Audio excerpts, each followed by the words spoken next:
There are quite a few questions on the whole disrobing incident. I'll address them after some time, either in this session or the next session. But let me continue with the Dhritarashtra character analysis, wherein I focused on how there is the free will that is required, where the internal intention is needed for change. Dhritarashtra changed for a few moments, but again he relapsed. And this went on throughout. Even when the Pandavas of petitioned peace, at that time, Dhritarashtra, when Krishna came as a peace messenger, Krishna told Dhritarashtra told Krishna that actually I have no desire to fight with the Pandavas. But Duryodhana doesn't listen to me. If you can persuade him, then I accept your proposal. So he was the king, but he openly admitted that he just didn't have the power. And then Krishna tried to persuade Duryodhana, but Duryodhana was completely obstinate. And I'll talk about that rejection later. But eventually, after all the Kauravas were killed, then when finally Vidura came to him, that was the time when Dhritarashtra could accept Vidura's instructions. Now Vidura came and spoke very strongly with Dhritarashtra. He said, Bhima power kingdom, that the food that Bhima is throwing out from his plate, you are eating that. You are like a dog in the house of the Pandavas. You try to dishonor their wife, you try to kill them, and now you are living on them. Don't you have any sense of self-respect? Now, this is a metaphorical usage. Yudhishthira offered him a lot of respect. It was not that he was getting food literally out of Bhima's plate. But the kingdom was the Pandavas. And Bhima was the commander of the Pandava army. Yudhishthira was the king and Bhima was second in charge. So that was a time when Dhritarashtra got jolted. And then he left with Vidura. So Vidura had been instructing Dhritarashtra for so long. What was it that made the instruction work at this particular point? It was because at this point, his attachment had become permanently frustrated. His attachment was to Duryodhana. And he had hoped that Duryodhana would one day become the king. But when Duryodhana was being killed, all his sons had been killed, at that time he no longer had any hope left. So then, that was the time when his knowledge, when what Vidura spoke entered into him. Even then it took time, Vidura had to speak strongly. So that means that Dhritarashtra had to lose everything before he lost his attachment. He had to lose everything before he lost his attachment. So now, it is ultimately, we all will lose everything at the time of death. But losing everything at the time of death is not considered renunciation. It is not considered anyway conducive for spiritual growth. Because that is involuntary. It's taken away from us by a higher force. The transformation requires a change from within. Ultimately, Krishna is present in our own hearts. But even Krishna cannot take us back to the kingdom of God unless we want to go back. So, Krishna is in our hearts, but even Krishna can't transform our hearts unless we want the heart to be transformed. So, there are some questions about consciousness and the soul, which I'll try to address here. Now, what exactly is the soul, what is consciousness, and how is all this related with attachments? So imagine a room is completely dark, and in that we have a torchlight. Normally, Some lights, say for example this tube, it is more or less omnidirectional. Light goes in all directions. All that goes more downwards, goes in all directions. Torches usually are unidirectional. The way we point, that's where we will see. So if it's pitch dark, we point the torch in a particular direction, that's where will be illuminated. Other will be slightly illuminated. But maybe around us it will still be dark. And behind us will be completely dark. So the torch light is like the soul. The flashlight is like the soul, and the beam of the flashlight is like consciousness. So our desire, our intention, our attachment, they determine where the beam will go. In which direction that beam will go will be determined by our basically our desires. So when we are attached to something, it's like the flashlight is pointed in a particular way. We see that thing and we don't see any other things. So when a person is attached, at that time their vision fixates on the object of the attachment. And that's all is seen by them. When I talked earlier about how when somebody is attached, the knowledge is like lightning, not light. That means, lightning means temporary illumination is there. So like that, we see, this is what I want, this is what I'll go for. Other things will temporarily may see at the background of our awareness, but other things don't count much. The object which we are attached to, that is what counts. So, in the case of Dhritarashtra, because he was so attached to Duryodhana, that Duryodhana and Duryodhana's pleasure was all that mattered. So that was filling his screen completely. And even after Duryodhana died, still the lamentation over the death of Duryodhana filled his screen. And he was always morose. In fact, he tried to even kill Bhima. Now, after the Pandavas won the Kurukshetra war, they came to meet Dhritarashtra. And they came to meet Dhritarashtra. At that time, Dhritarashtra, feeling affection for them, he said, "Oh, where are all you Pandavas? I want to embrace you." And then, where is Bhima? And Bhima came forward, and Krishna said, wait. And Krishna, by his mystic powers, summoned a effigy, a statue of Bhima, on which Duryodhana would practice. So Duryodhana's dream was to pound Bhima to death. So he had so much hatred towards Bhima that he had actually made an effigy of Bhima and he would beat it with mace. So Bhima was his like mace practice target. And Krishna summoned that effigy, and that effigy came in front of Dhritarashtra. And Dhritarashtra came forward and hugged Bhima. But he crushed him with such power that that effigy crumbled to powder. Crumbled down. Now Dhritarashtra, although he was blind, he was still Kshatriya. And he had power in his body. But as Bhima crumbled down to powder, that Bhima effigy crumbled down to powder, at that time, immediately, Dhritarashtra said, "Oh alas, what have I done in my anger?" He had to save face. He thought he had killed Bhima, and now he said, "Alas, what have I done in my anger?" And then Krishna said, "Oh king, do not be angry. Bhima is safe over here." And that was just an effigy of Bhima. Dhritarashtra was mortified, both at his failure as well as the exposure of what he had been trying to do. So now here, what we see is, even after the death, he thought, okay, my son couldn't become the king, let me take revenge at least by killing the slayer of my son. He just didn't think that my son had done terrible things because of which he died. He said, "No, you were the killer of my son, I have to kill you."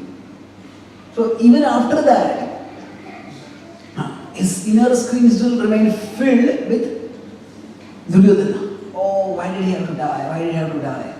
He remained morose. However, when Vidura came, at that time, he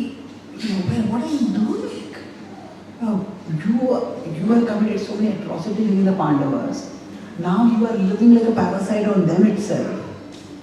And you're wasting your life. So the nature of attachment is that till we get the attachment, we crave. When will I get it? When will I get it? When will I get it? When we have it, we worry. I will lose it. I will lose it. I will lose it. And after we lose it, we'll have it. Oh, I lost it. I lost it. I lost it. Yasyam vaishruyamāṇāyam Krishne paramapurushe Bhaktir utpaddate pumsam Shokamoha bhayapaha. So, Shokamoha bhaya. So, these three are the phases of our relationship with attachment to worldly things. When we lose it, there is lamentation. When we have it, there is fear. I will lose it. Until we have it, we think, oh, this is the only source of happiness. When will I get it and when will I become happy?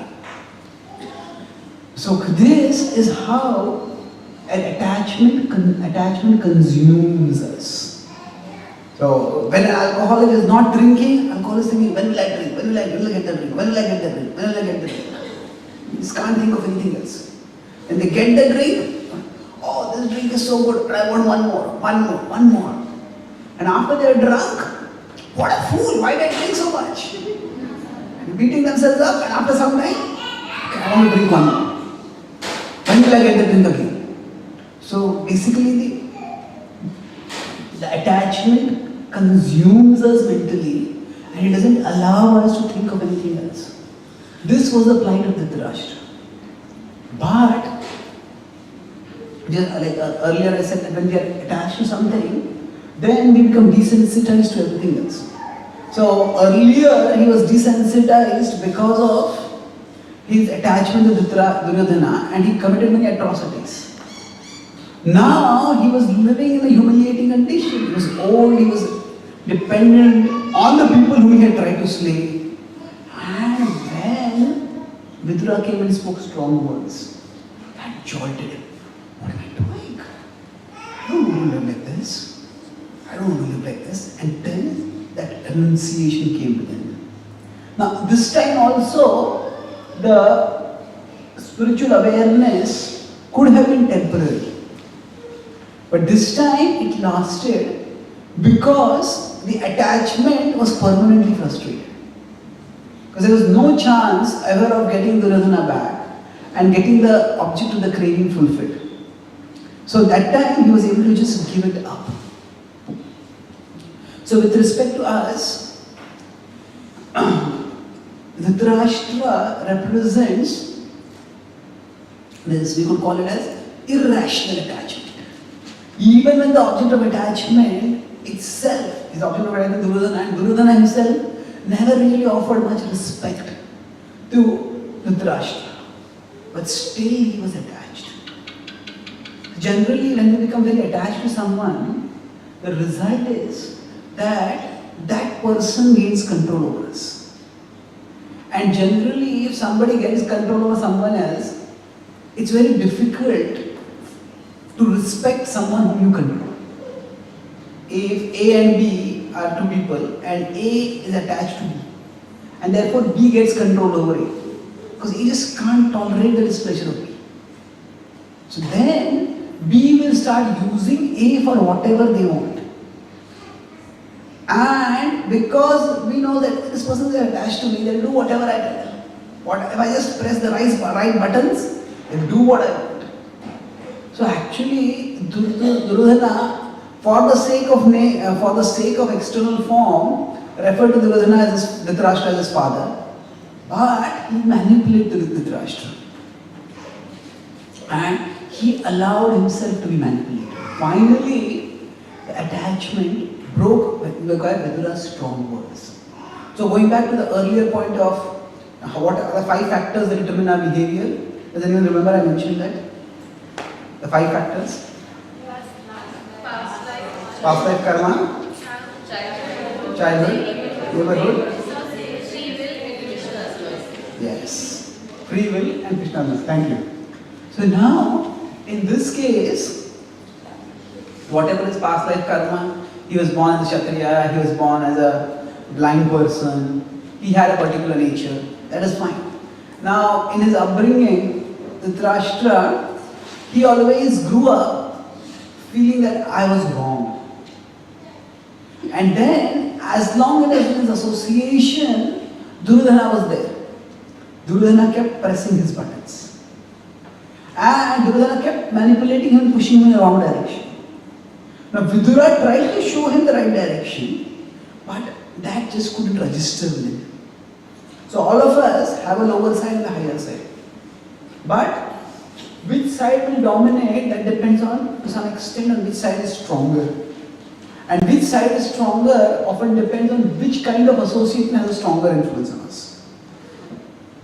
If we have a devotee association and a materialistic association, the devotees will tell us, oh, come to a temple, come to a spiritual program. Materialistic people will say, let's go to this party, let's go there, let's do that. Now both will pull us in different directions. Now whichever has a stronger influence on us, that's what will affect us. So for Dhritarashtra, as long as Duryodhana was there, he just couldn't do anything to displease Duryodhana. So Vidura, it was not that Vidura's spiritual potency was any less. Vidura's words are always filled with wisdom. But as long as Duryodhana was there, that association influenced Dhritarashtra much more. But when Duryodhana was no longer there, then when Vidura came back in his association, in his presence, and spoke those strong words, then that jolted him out of his stupor. That jolted him out of the spell of lamentation in which he was living, and then he started examining his own situation. One of the tendencies of the mind is that it makes us feel sorry for ourselves. Everybody has things which have gone wrong in their life. And when we start feeling sorry for ourselves, oh, this terrible thing happened to me, that terrible thing happened to me, that terrible thing happened to me, then at that time, we become blinded to the actual reality of our situation. Because we are thinking, oh, this went wrong, that went wrong, that went wrong. And the process, we may be doing further wrong things. So his pitiable situation in which he was in, it was Vidura's words that cut through his illusion. And that's how, finally, whatever his mind had created a picture of himself, he realized that my life is on the wrong track. I have to correct myself. And that's when he corrected himself and he was elevated. Finally, he went with Vidura to the forest and he attained eventually elevation, got disentangled from his worldly attachments. So Dhritarashtra, he who was very strongly attached to a kingdom, gave up the attachment by not just the power of a higher association, but the elimination of the lower association. So as long as the lower association was there, the higher association could not influence him, because he was just too attached to the lower association. Now, this kind of renunciation which comes out of, we could say, frustration, that is good, although that is not the best. Yeah. See, there are four different things. There is devotion, there is renunciation, there is devotion, there is, at one extreme is devotion. At the other extreme you could say is frustration. Oh, I am wanting it, I am just not getting it. So, devotion is, I want the Lord and I seek the Lord. So, we can go through various phases in what is appearing on our inner screen. In our inner screen, there may be at the other extreme, one extreme might be say infatuation. Wherein we are infatuated. Only if I get this, I will be happy. We are attached, wildly attached to it. When we don't get it, there is frustration. Now, frustration in itself is very different from renunciation. The difference between frustration and renunciation is, frustration is, I want it, but I can't get it. Renunciation is, I don't want it. In frustration, we believe that that thing out there is enjoyable, but somehow I'm not able to get it. In renunciation, we understand that, okay, this is not worth craving for. Then beyond renunciation is, we could say, dedication. Dedication means we commit ourselves to the path of bhakti. And then comes devotion. Devotion is attraction to Krishna, absorption in Krishna. So all of us, we are at various stages. There's infatuation at one extreme, from infatuation to frustration. We want something, I don't get it. Want it, I don't get it. So I was once in Pune and one boy came and told me that I want to become a brahmachari. Now he will hardly ever come to the temple, and occasionally he would come for programs. If somebody wants to dedicate their life to Krishna, they need to see this level of commitment. So then I asked him, okay, what inspired me? He says, actually, I'm thinking of becoming a brahmachari. I will decide by Sunday. I said, what is going to happen on Sunday? He said, I have proposed to my girlfriend. If she says no, I'll become a brahmachari. Now, this frustration in some worldly relationship is not a qualification for renunciation. Renunciation is based on some higher understanding of life's higher purpose. So people may often just go through these phases, wildly attracted to something and just averse to something. Prabhupada calls it as bhoga and tyaga. I want it, I don't want it. So this is both in material consciousness, infatuation and frustration with it. But so now from infatuation, frustration can be a beginning point for somebody to come towards Krishna. But then one has to rise upwards. Renunciation means one feels, okay, this is not really worth craving for. And then they start looking for something higher in life. And when you start looking for something higher, that requires dedication. It's not that the higher taste is going to come immediately. One needs to commit oneself to the practice of bhakti. And then there is devotion, there is attraction towards the Lord. So for us, on our inner screen, various objects will keep coming and going. And right now, with respect to these objects, we may be at the stage of infatuation or frustration, or we may be going towards renunciation. Now, the most important thing is this, what objects keep coming and going, they are variable. Some objects may be very attached to, some objects may be little attached to. The key thing is not whether we are detached from a particular object or not. The important thing is whether we are connected with Krishna or not. So this dedication refers to the process of sadhana bhakti. We dedicate ourselves to the practice of sadhana bhakti, and by the dedication, gradually the devotion will come.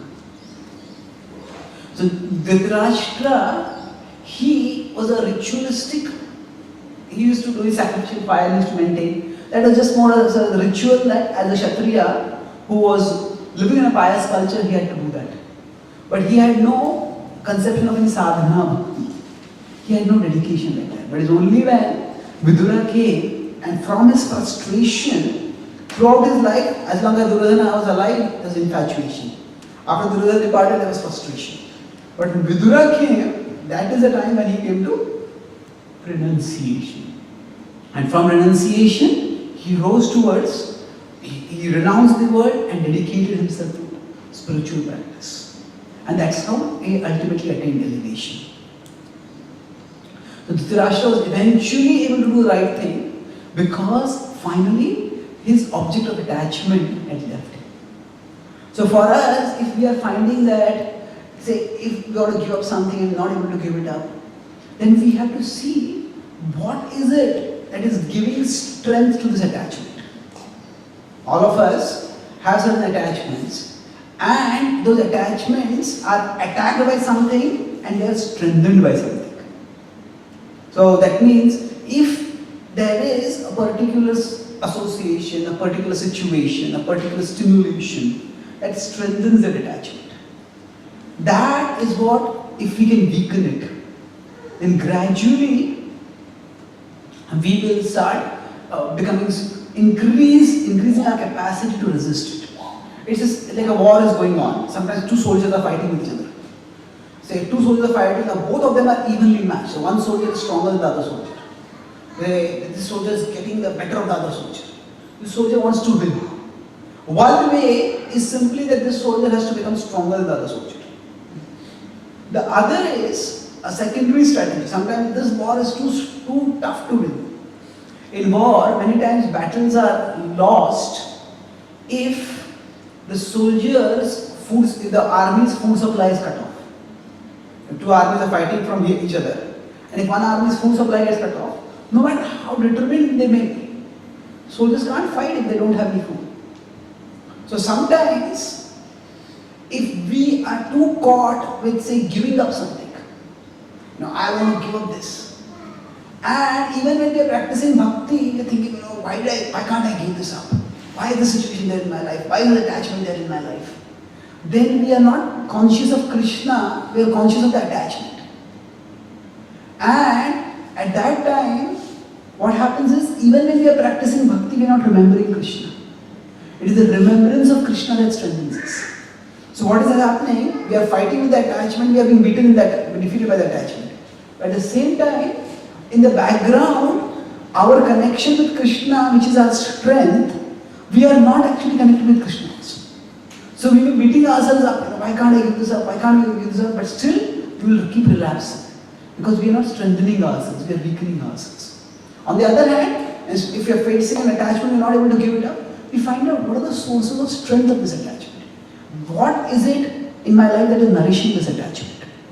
And if that we cut down, then giving up the attachment becomes much easier. I was with one devotee, he was telling that he was practicing bhakti for a long time, but he was not able to give up meat eating. And that was stopping him from growing in his bhakti. So then he finally asked his spiritual master, he says, I'm trying to give it up, but I'm not able to give up. So his spiritual master told him, look at your association. See if you can change your association so that when you take food, you don't take food with people who are eating it. Now that requires some lifestyle adjustment. But when he did that, he found some reasons, made some strategies. When he stopped taking food with people who were meat eaters, started taking food with vegetarians, that just became so easy for him.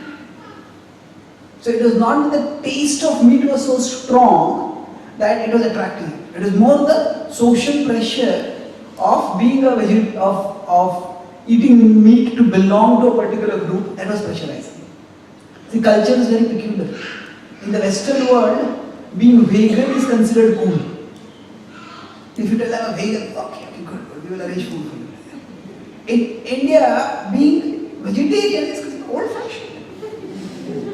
We modern, eat meat. And actually, in the West, eating meat is old-fashioned. It's almost like that. Of course, many people still eat meat, but being vegan is considered to be quite modern and quite contemporary. So, when the social pressure is there, at that time, rather than fighting the attachment head-on, if we just look at what is the source, what is it that is nourishing this attachment, and we remove that nourishment for that attachment, then overcoming it becomes much easier. So for Dhritarashtra, his attachment to Duryodhana was there, but the nourishment for that attachment was Duryodhana's presence itself. Once Duryodhana's presence was lost, when Vidura came back again, he was able to give it up. So that change which each one of us has to do, it can be stimulated by certain externals. The change has to be done internally, but sometimes the externals may have so much influence on us that the internal can't be sustained because of certain externals. And some externals may help us to sustain the internal. So rather than facing our attachment head on, we can look at what is nourishing the attachment and weaken that. And by that also we'll find it is much, much more effective in fighting our attachments. So, I'll summarize here and then we can have your questions. I talked about how Dhritarashtra, he was attached lifelong, and even after death he was suffering because he stayed attached to his son and he was lamenting. So when we are attached, before attachment, there is illusion. When will I get it? When will I enjoy it? When we have it, there is fear, I'll lose it. After closing it, there is lamentation. So basically the inner screen stays filled all the time. because of the attachment. But when Vidura came, he was able to give up because his hope of Duryodhana succeeding had been permanently frustrated. So we cannot change our past in terms of our past life impressions. We can't change our past in terms of our upbringing. But we can change it in terms of our association. So when circumstances forcibly change Dhritarashtra's association, removing Duryodhana and bringing Vidura again, that's when he was able to change his heart. And he devoted himself to the Lord. And I talked about these 5 things. Do you remember the 5 things in the spectrum? What is one extreme? Infatuation and frustration. Yes, infatuation and frustration both are the same material level of consciousness. We go from one to another, second to first again.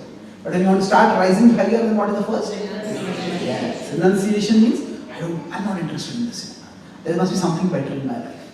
And then we start pursuing that something better. What is that? Dedication. Dedication is just in previous class I explained that. Dedication means the actions come before the feelings. It means I keep pursuing a higher spiritual path no matter how I feel. And finally the result will be devotion. When you become attracted to the Lord and become absorbed in Him. So when the attachment is finding it difficult to overcome the attachment, we can see what are the sources of nourishment of that attachment. And we can try to weaken that. And we can check our own source of nourishment and we can strengthen that. So if somebody wants to give up meat, just avoid the association of meat eaters. Then giving up it will become much easier. And if you want to battle, if we focus on getting in our association the stimuli that strengthen us and removing from our association as possible the stimuli that weaken our resolve or that strengthen our attachment, then surely we will eventually emerge victorious in whatever inner battle we may have. So thank you very much. Hare Krishna. So I know there are a lot of questions. I will take a few questions which I have been asked earlier and then we can move forwards. So the Duryodhana's question, not the Draupadi's assembly question, can we keep it till tomorrow morning?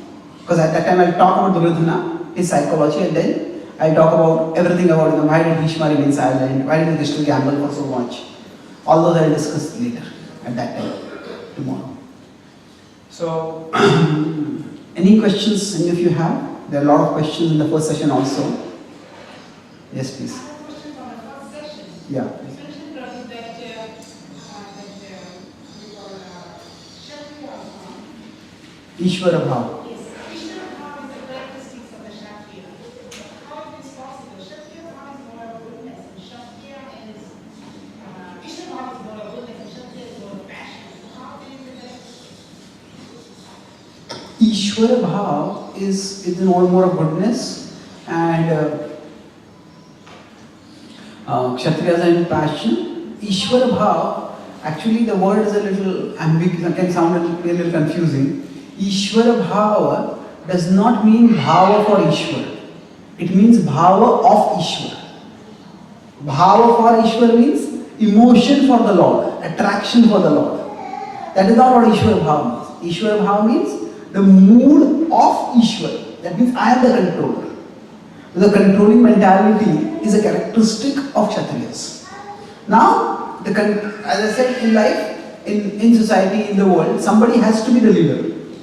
So now the leadership is a characteristic of certain people.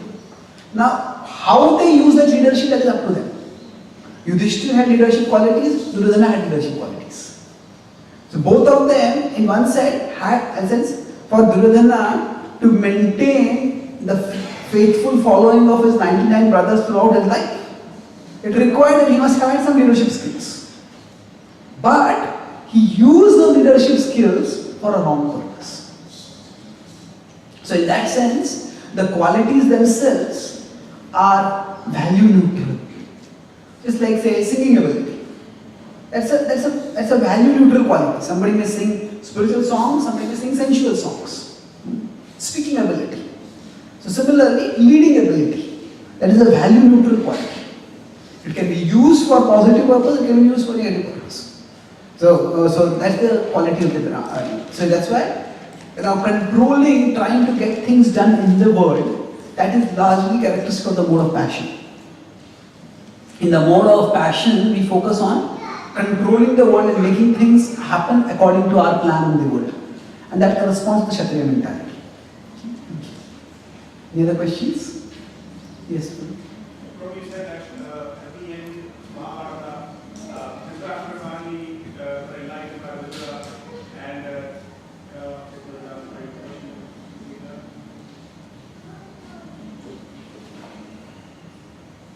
so he got the knowledge, and he now got frustrated. So my question is actual like enlightenment, or is actually you disengage with your sense object, like the object of your attachment, which was the real man. So is it like is this a false enlightenment because his object of attachment is not there? So it's just a matter of time that he might get attached to something else. That's true. So is it that Dhritarashtra's was a false enlightenment because it is just because his object of attachment was not there that he chose something higher? It could be, as I said, if it is frustration, then that means the desire is there but the capacity for fulfillment is not there. So he had been at a level of frustration for a good amount of time, but then Vidura's words what led him to renunciation. And then along with Vidura, when he went to the forest and started practicing mystic yoga, he started practicing sadhana, that is when he exhibited dedication. So yes, it could be that when we lose some object of attachment, that might not be real renunciation. Prabhupada talks about what is called as Smashan Vairagya. Smashan Vairagya means when somebody near to us passes away, at that time it is called crematorium renunciation. So as long as we go to the crematorium, I feel like, oh, life is terrible, life is temporary, I should pursue something higher in my life. But after a few days we come back and then life goes on like normal. So that is because it is mostly circumstantially used. But if the circumstantial, so basically there is transcendental bhakti, there is circumstantial bhakti. And in between there is intentional bhakti. Circumstantial bhakti means, oh, this problem has come, I need some relief, let me chant Hare Krishna, let me practice bhakti. It's good if, so even from circumstance one starts practicing. Like Krishna says, there's 4 categories of people who come to him. So among them the distressed and the wealth seekers, as well as the inquisitive, they're all circumstantial ones. Oh, what are these people, what is the Bhagavad Gita business? Let me find out. It's all circumstantial. But for them to come to the level of transcendental, where they just devoted to Krishna alone, that may take many lifetimes. Bahunam janmanamante jnanavan mam prapadyate vasudeva sarvamiti samhatma sudurlabha. So that journey from the circumstantial to the transcendental, that happens through the intentional. So right now, we may have come because of various circumstances and we may start practicing bhakti. And our bhakti is not transcendental, but to a large extent our bhakti is intentional. Intentional means driven by intention. Yes, I want to rise to transcendental. I want to learn. I want to love Krishna. So circumstance can be a starting point, but the sustain will have to go to the level of intentional bhakti. Okay? Thank you. Any other questions? Yes, yes. You mentioned that Dhritarashtra was able to rise up only after the lower association was not there. Before that, he couldn't get the higher association. But Bhagavad Gita says differently that once you get the higher association, the lower association will automatically go. So it did not work in the case of. Okay. So the Bhagavad Gita says that once we get the higher taste, the lower taste will go away. So Dhritarashtra had the higher association, but still the lower association worked on him. Why is that? Yes, it depends on, what is one's intention or how strongly one is attached to something. Let's consider 2 different examples in even the Bhagavatam. One is of Dhruva, where he started worshipping Vishnu with a material motives. I want a kingdom bigger than my father's.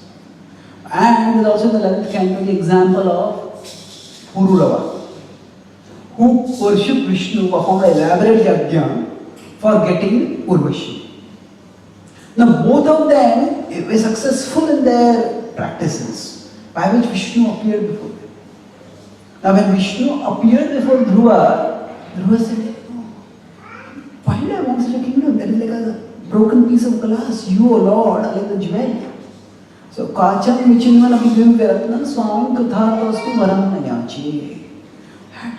I am satisfied with Lord, I don't want it. Now, in contrast, when Pururava saw Vishnu, he said, I want Urvashi. Give me the associate, give me Urvashi. And Vishnu said, Tathastu. Vishnu gave him Urvashi. So, was it that Vishnu was more attractive when he came in front of Dhruva and Vishnu was not that attractive when he came in front of Pururava? No, Vishnu is eternally attractive. But at that time, his desire was so strong that that Vishnu's attractiveness, the sweetness of devotion to Vishnu, didn't register in his consciousness. So that means that most people live driven by their lower tastes. The world offers so many options in the lower taste, and people keep chasing after that. Now, when we get an experience of the higher taste, at that time, we have to compare. Do I want to pursue this or do I want to pursue this? If we are too driven by hopes that, oh, I will get pleasure in this, then we think, okay, I'm not about enjoyment now, but let me make some adjustment and get some enjoyment. And then, although the lower taste has been found, we have realized, okay, this is better, this is not so great. But we think that in future this will become great. And that's how we keep pursuing sense pleasure. So in this case, it was that because his desire for worldly pleasure was so strong, that the higher taste, the higher association just didn't register with him. So ultimately, just because something is higher doesn't mean it will be experienced as higher by us. It is our desire that determines how we experience things. So we will just make that, okay, this is good, but this is what I want in my life. It's only when, so in some cases, it may be that we get the higher taste and we give the lower taste. In other cases, we get the higher taste, but still we keep pursuing the lower taste. And eventually when the lower taste is frustrated, then we move toward the higher taste. So it will depend on the attachment, strength of the attachment. Yes, in the scriptures we learn that bhakti is knowledge and realization. okay. And earlier now you mentioned that from frustration, then realization, and then dedication. Okay, it's a good question. So I said that the progressive stages go from renunciation to dedication to devotion. But the scripture also says that devotion itself gives us knowledge and renunciation. Yes, that is true. Vasudeva Bhagavati Bhakti Yoga Prayojita Janayatya Ashu Vairagyam Jnanam Chedahetapam. That when we practice bhakti, then knowledge and renunciation will emerge. Now we have to look at two different things in this. In what context does the Bhagavatam say this? This is 1.2.7 in the Bhagavatam. And in this particular section, the previous verses, the famous verse, Savai Gumsam Paro Dharmo, Yato Bhakti Adokshade, Ahitu Kya Pratyata, Yatma Suprasiddhi. There, the Bhagavatam is saying that bhakti is a paradharma, and there's nothing else that matters. If we have devotion, that is all that matters. And then it is saying, what about other things? Jnana and Vairagya, that will come from bhakti. What about Varnashram Dharma? Actually, that is meant to culminate in bhakti. What about Dharma, Artha, Kama, Moksha? That is of no use unless you pursue bhakti. So that's what the next 1.8, 2.8, 9, 10 talk about. So here in a philosophical context, the supremacy of bhakti is being talked about. Now in a practical applicational context, we see that even a great devotee like Yudhishthira Maharaj, he was always a great devotee, but towards the end of his life, he renounced the world. Parikshit Maharaj, he was a devoted king, but when the curse came upon him, at that time, he renounced the kingdom and focused entirely on devotion, on the cultivation of devotion. So he did not think that, okay, by my devotion automatic renunciation will come. He focused on renunciation so that he could deepen his devotion. As a king also he was devoted, but as a king he had so many other royal responsibilities. So when he actually renounced the kingdom, then he could full-time focus on devotion. So the idea is that a devotee does not have to practice anything else separately for growing spiritually. That's the principle. Bhakti yoga is potent enough that a devotee does not have to practice Jnana yoga, Ashtanga yoga, or Devata upasana or anything like that. Bhakti will give everything. So that is in philosophy. In practice, a devotee has to be observant enough to see how best can I practice bhakti. So in some situations, for some people, being situated in a more renounced position may help them to practice bhakti better. For some people, cultivating a more philosophical understanding of the principles of bhakti may help them to practice bhakti better. So when a devotee adopts renunciation, it is not that the devotee is doing something outside the scope of bhakti. A devotee is not cultivating another path. A devotee is doing that which will help one to practice bhakti more. So, when I was talking about, as we may be practicing devotees, and we are practicing sadhana bhakti, when I talk about sadhana bhakti as a practice and devotion as a state, devotion means pure attraction towards Krishna, which all of us are far away from it. We are following the process of sadhana bhakti by which we will come to that stage. So while going towards that stage, how will we go? In that, with respect to different objects, we may have different orientations right now. Some objects we may already renounced. Some of us might have been eating meat earlier, but now we've given it up. We don't not even feel attracted to it. So the renunciation is there. With respect to some objects, still some infatuation is there. With respect to some objects, some frustration might be there. The key thing is that we try to maintain dedication in the practice of sadhana bhakti. And by the dedication in practice of sadhana bhakti, everything else will follow.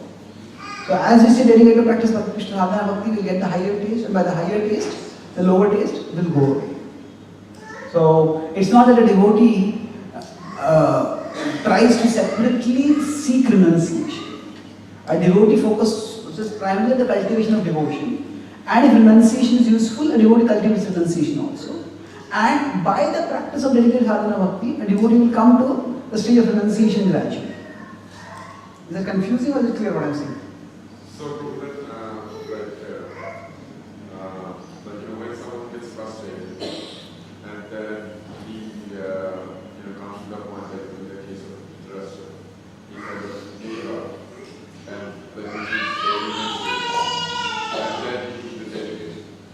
So, like if you think of someone who starts Krishna consciousness, quite often it so happens that we need some kind of knowledge to renunciate, like say those regular principles. We don't probably give up those regular principles before we That's fine. So, when I talk about these 5 stages, are all of them progressive? Do we go through all of them linearly? Is it that renunciation has to come before dedication? Not exactly. It depends on various things. So, for example, somebody is so attached to, say, worldly things that 24 hours they want to stay in the worldly association.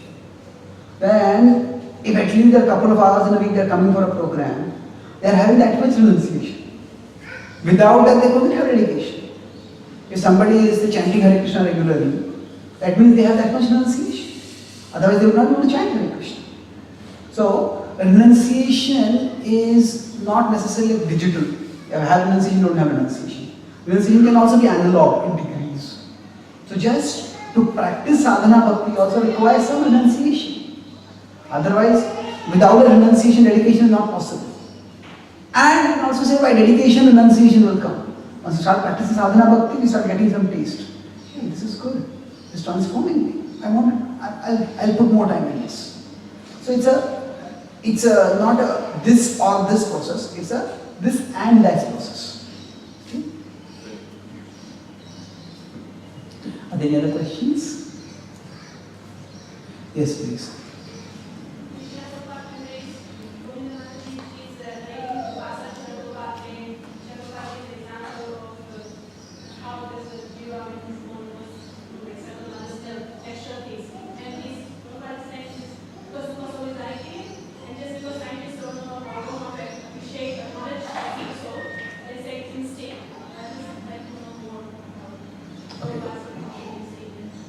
So yeah, so when animals exhibit some intelligent behavior, so scientists call it instinct, but Prabhupada says that it is actually super soul guidance.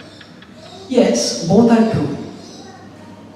See, Prabhupada is pointing us to the spiritual understanding of things. That ultimately, what to speak of instinct, any kind of intelligence that we have, it all comes from Krishna. So, science is a particular branch of knowledge which focuses on acquiring knowledge in a particular way. We often use science in a generic way to refer to many things as science. But science, as it is practiced in the mainstream scientific research, is what is called as that science looks for natural explanations for natural phenomena. That means science looks at the world around us and it tries to explain the world in terms of the world. So the famous incident which said to have started the scientific revolution is when Newton saw the fruit falling. Some people say it fell in front of him, some people say it fell on him. Now wherever it. Now Newton himself believed in God. But when he asked the question, what made the fruit fall? He was not looking for the answer, God made the fruit fall. Yes, God is the ultimate cause of everything. But he wanted to know what is the material mechanism that made the fruit fall. And then he came up with the principle of gravity. So there can be explanations at multiple levels. Now science operates on a principle which is called methodological naturalism. That methodological naturalism means as a methodology, as a way of practice, it focuses on naturalism. That means natural here refers to material. It looks for material explanations for material phenomena. And now, whether something non-material exists or not, science doesn't investigate that. Because the approach of science is, once we bring something non-material in, we can't investigate it, we can't analyze it, we can't replicate it, we can't control it. So they say that bringing the non-material into science stops the progress of science. The example that is given in science is that, say, in the medieval ages, there was the Black Plague. The terrible disease that killed almost 1/3 of Europe. When the Black Plague was there, some people believed, oh, the Black Plague is caused by some evil spirits. Some ghosts haunt people and they cause this terrible disease to people. But scientists say that if science had believed that, then they would not have to try to find out what is the germ that caused it. Because science looked for a material cause for that. And then, by focusing on the material cause, they are able to find a material solution for it, a material treatment for it. So scientists consider that if we bring the non-material into science, then the progress of science will be checked.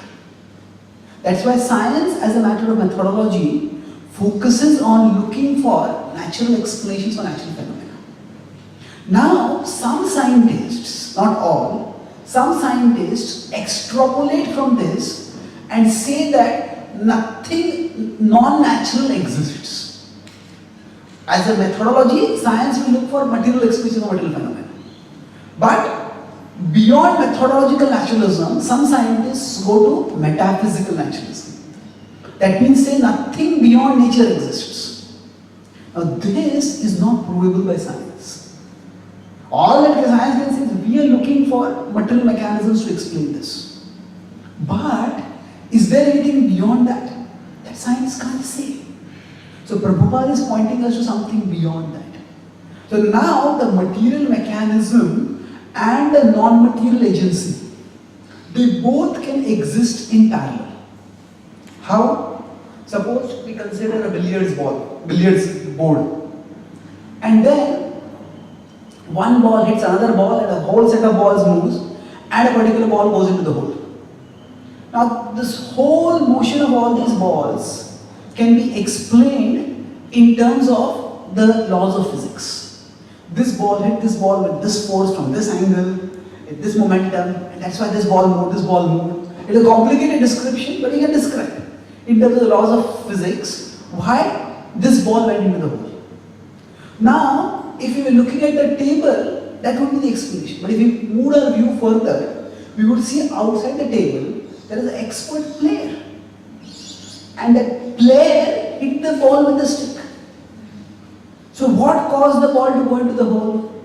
Was it the laws of physics or was it the expertise of the player? What was it?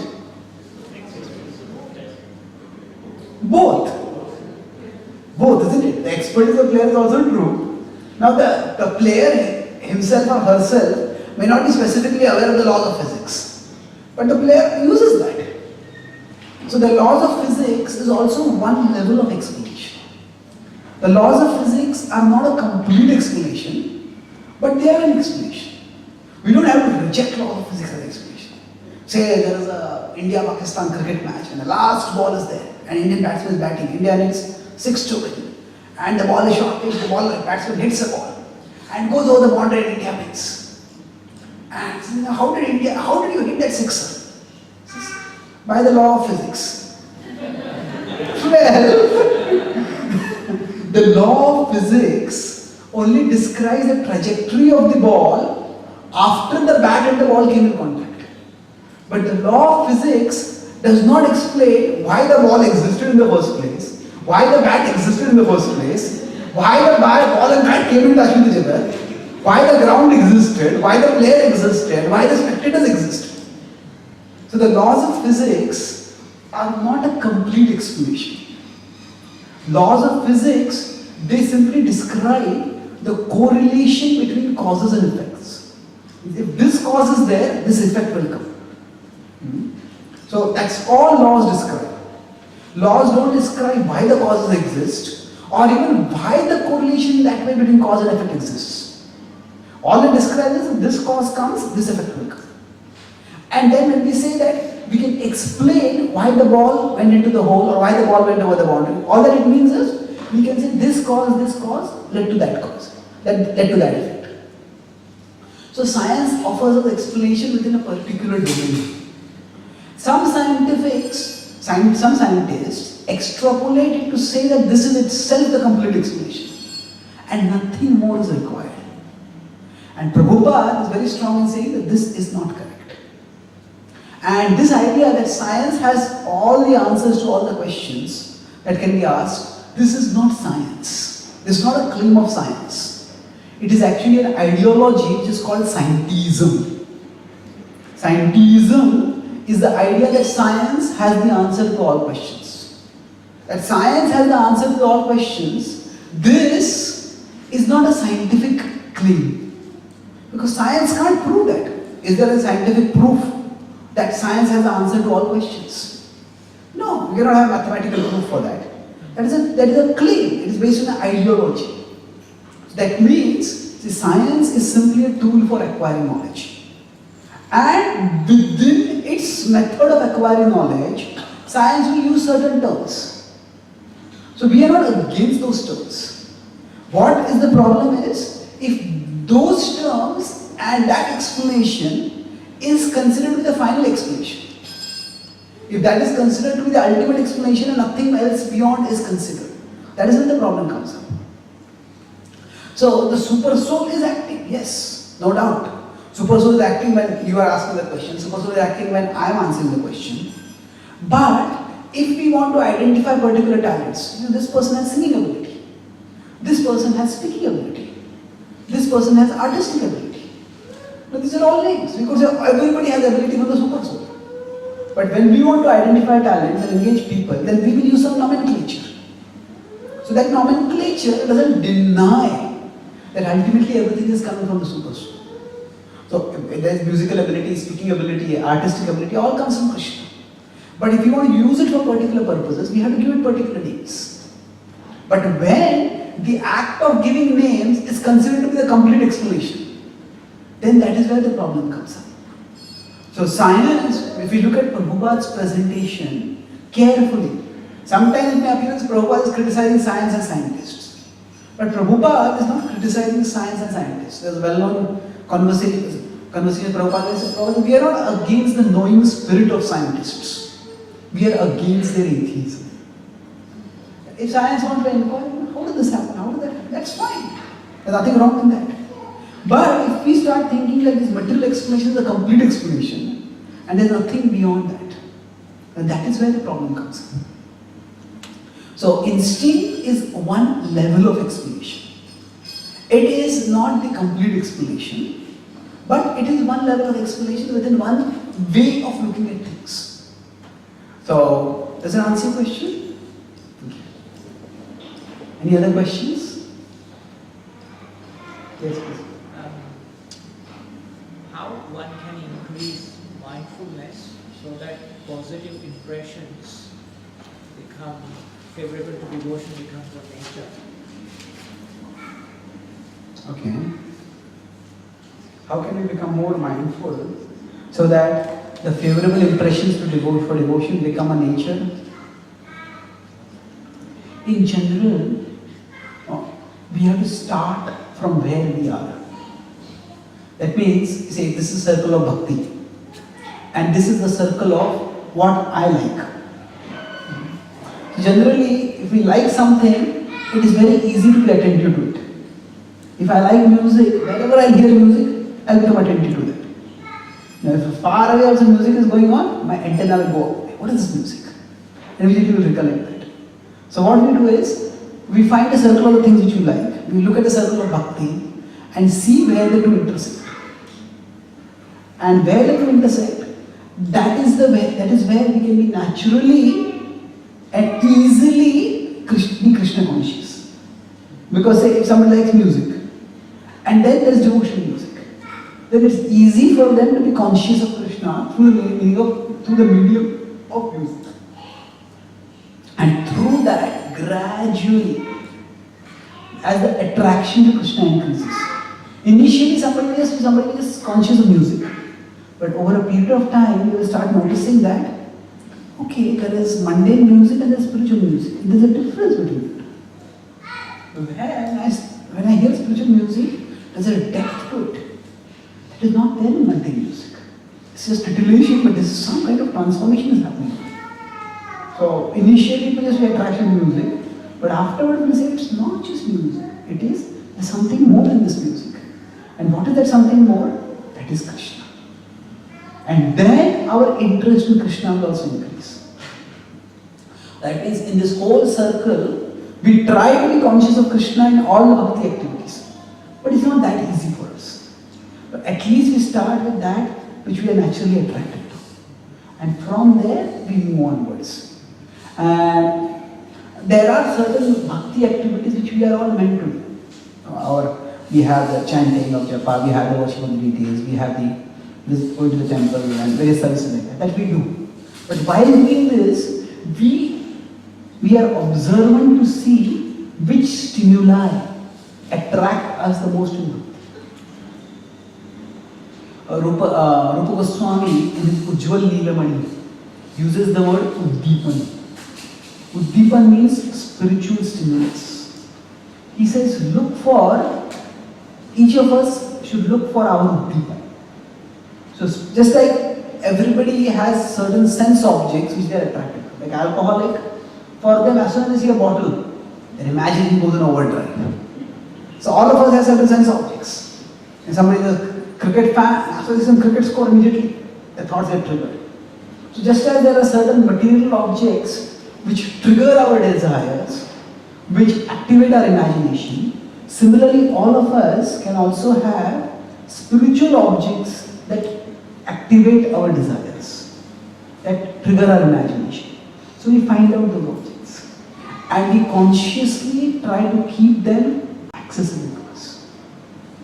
So when we do, so in general if somebody is told, okay, remember Krishna, okay, what do I do? Do I try to visualize Krishna's form?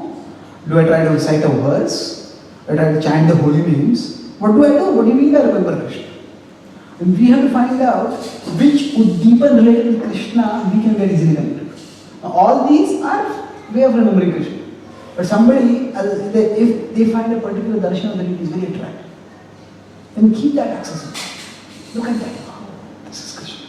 I'm going to pretty much fool. Somebody is more intellectual, analytical, and they make some notes with some striking philosophical points. And then look at that. Hey, just get absorbed in it. So that way, by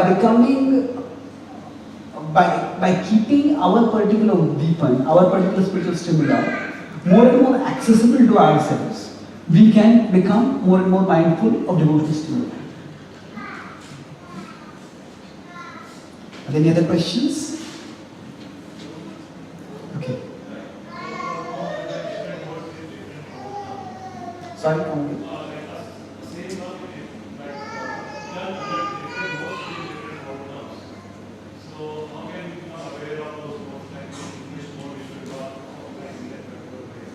Okay, the same work done in different modes gives different results. So how can we become aware of which mode we are working in, which mode we should work in? The modes can sometimes, if we go too much into analysis, they can become very complicated. One simple way of understanding three modes is that we look at it action and contemplation.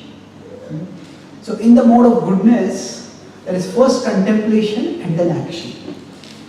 In the mode of passion, there is first action, then contemplation. First we do, hey, what did I do? So some people speak to express their thoughts. Some people speak to discover their thoughts.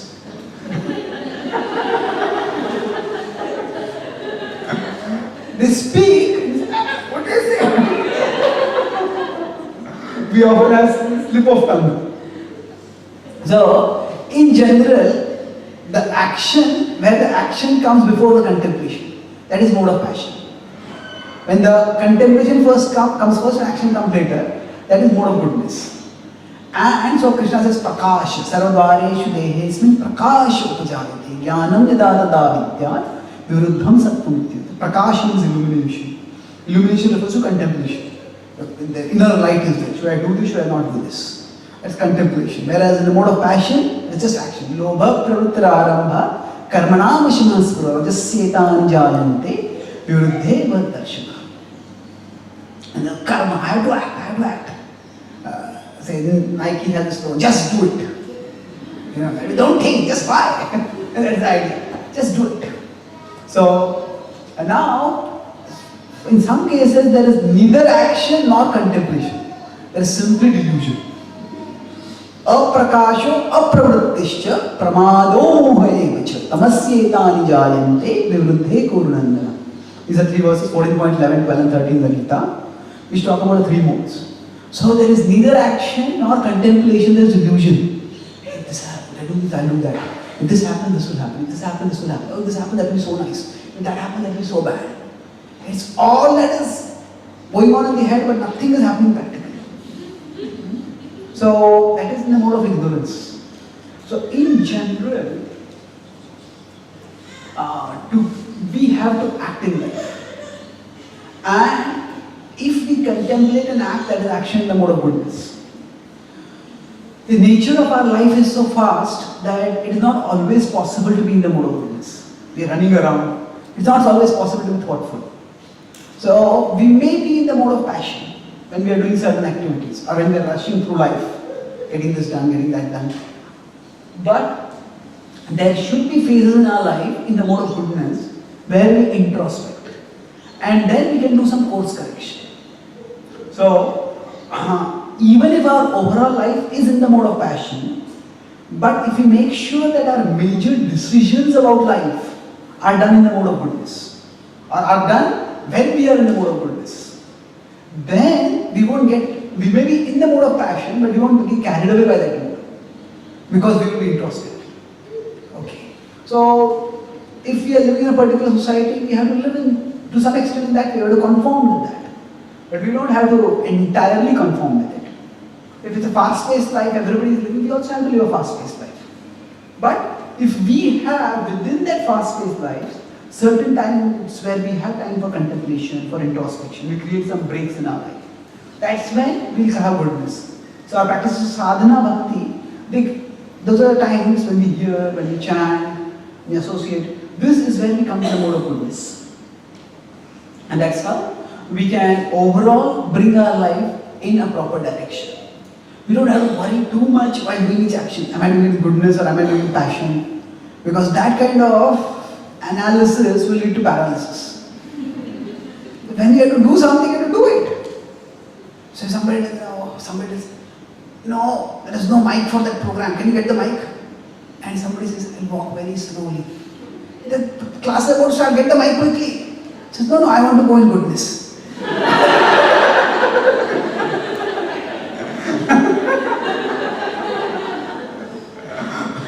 No, the point is that as devotees, we want to serve Krishna. And whatever is required for serving Krishna, somebody has to run for Krishna service. So it is that a devotee knows that the mode of goodness is most favorable for the service of Krishna. So we try to cultivate the mode of goodness. But we are not attached to the mode of goodness. If sometimes for the service of Krishna, mode of passion is required, we'll use that. Now Prabhupada was in Mayapur, and there he said that Mayapur at the 1970s, Mayapur was a very peaceful, rustic kind of place. And Prabhupada said, for ourselves, we can stay in this village. We can stay in a hut. But we want people to come to Krishna. We need to create some basic level of comfort for them. And that's why we're building these big buildings. And at that time, anytime building projects are quite passionate. You have to bargain, you have to make sure that nobody is cheating, you have to make sure that the deadlines are met. So Prabhupada said this was passion. But this is passion for the purpose of compassion. It is passion. We are running around raising funds, making sure that deadlines are met. But it is so that people can come closer to Krishna. So we focus on serving Krishna. And if we have that attitude of serving Krishna, we will overall gravitate towards goodness. Because we understand that is the best way to serve Krishna. But if certain situations require some other aspect to be requires us to be more passionate, we will use the mode of passion in Krishna's service. We won't get controlled by the mode of passion. Okay? So, thank you very much. Shri Prabhupada ki, Gaur Bhakta Vrinda ki, Nitai Gaur Premananda ki.